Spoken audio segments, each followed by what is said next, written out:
Halo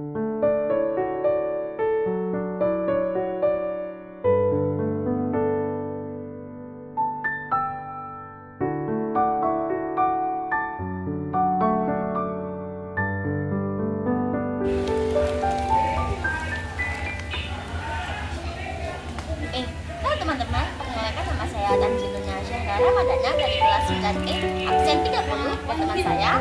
Perkenalkan, nama saya Melanda Widiwinata Soleha dari kelas 9E, absen 13.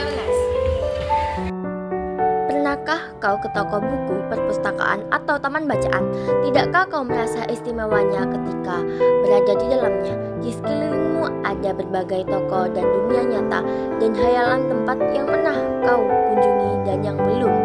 Informasi dan cerita dari masa lalu, masa kini, dan masa depan, semua berpadu, semua berada dalam genggamanmu.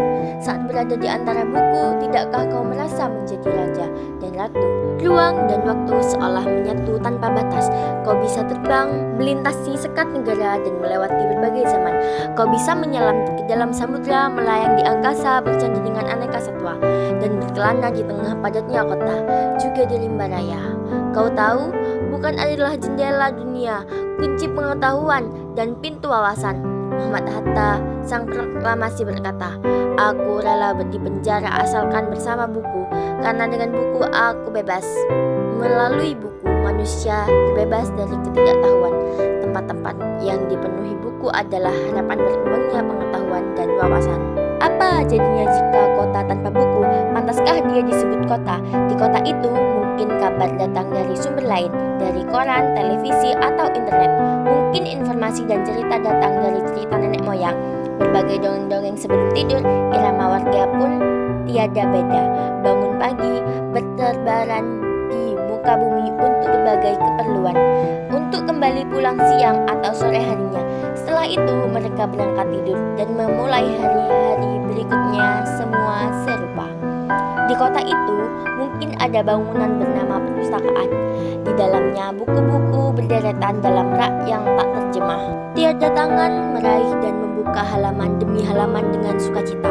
Mungkin juga ada tumpuan buku di sudut-sudut sekolah yang sepi dan berdebu, jarang dikunjungi, jarang dibaca.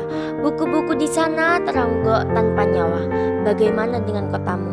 Mungkin kau tinggal di tengah kota yang megah, atau di gang sempit di desa terpencil, di sisi pesisir, atau di kaki gunung. Adakah perpustakaan, taman bacaan, atau toko buku di dekat rumahmu? Jika ada, apakah tempat itu menjadi wadah berkumpulnya anak-anak dan warga? Menjadi pusat berkembangnya wawasan dan pengetahuan? Atau hanya menjadi pajangan? Maukah kau menjadi orang yang menghidupkannya? Kau bisa mengunjunginya dan mengajak teman-teman membaca dan berbagai cerita di sana. Jadikan tempat itu sumber kegembiraan dan pengetahuan. Jika tempat itu belum ada, maukah kau menjadi orang yang memulai kehadirannya? Kau bisa memulainya dari sebuah sudut teras rumahmu. Ajak teman-temanmu memulai langkah baru. Jangan biarkan waktu berlalu tanpa buku. Siapapun dirimu, bersahabatlah dengan buku. Dia akan menjadi temanmu setia sepanjang waktu. Sekian penjelasan dari kami, mohon maaf jika ada salah kata ataupun penjelasannya kurang jelas. Terima kasih sudah menonton video ini hingga akhir. See you guys!